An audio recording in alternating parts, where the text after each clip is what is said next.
Ganyan pala yung mga dating member na kakinig ng aral, wala pa din aral na tutunan, mga palalo lang sa sarili. Sabi nung nasa cave. Wala ka naman kailangang aral eh. Sir AT, kailangan mo ba ng aral na galing sa Biblia? Kailangan ng aral. I wouldn't say no, pero depende yan sa pag-aaral mo eh. 'Di ba? Ngayon, when you accept na hindi lang ito ang lahat ng pwede kong matutunan.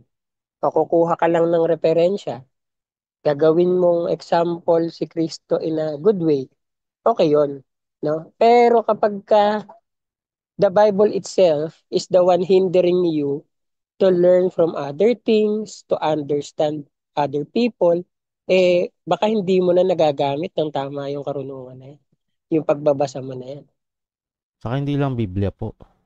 Aral kasi is, ano bang aral? Teachings, di ba? But you can learn as Apo, well apo. from anything sa surroundings. Kahit walang libro, pwede ka namang matuto. Di ba? Yung makipag-usap ka lang eh. Yung naalala ko yung sinabi ni Long Mejia, no? Sabi niya, kapag ka daw siya merong show bro, ang ginagawa niya, nagpapainom siya sa mga tambay. Ayun. So sabi, bakit mo ginagawa yun?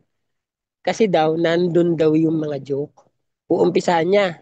Pagka medyo lasing na sila, ayan, magbabatuhan na ng joke. So yung ibang mga joke niya, nakukuha niya, 'di ba? O natututo siya dun sa mga tambay na pinapainom niya. 'Di ba? Kasi yun hindi mo mapupulot sa showbiz eh. Kasi yun Mhm. napapag-usapan lang po sa kalsada, 'di ba? So yun yung ano dun, susi dun. Oo.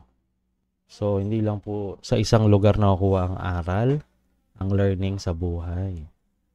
You can be a good person kahit hindi ka po member ng MCGI. Naku naman. Naman. Sabi nga ni Glenn. Ay, ni Babalo pala. Sige, Inok.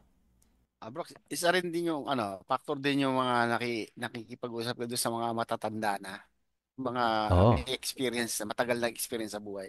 May mga may bibigay na aral yun.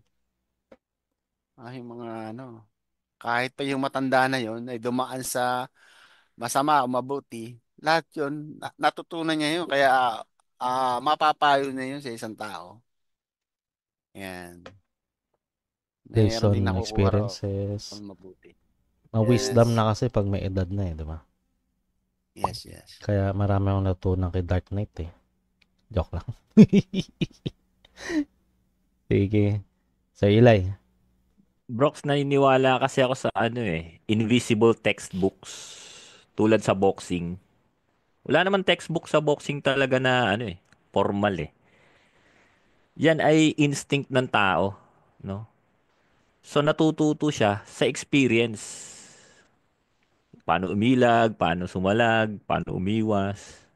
Yung mga Mhm. suntok, pagiging asintado. Wala walang textbook dun eh.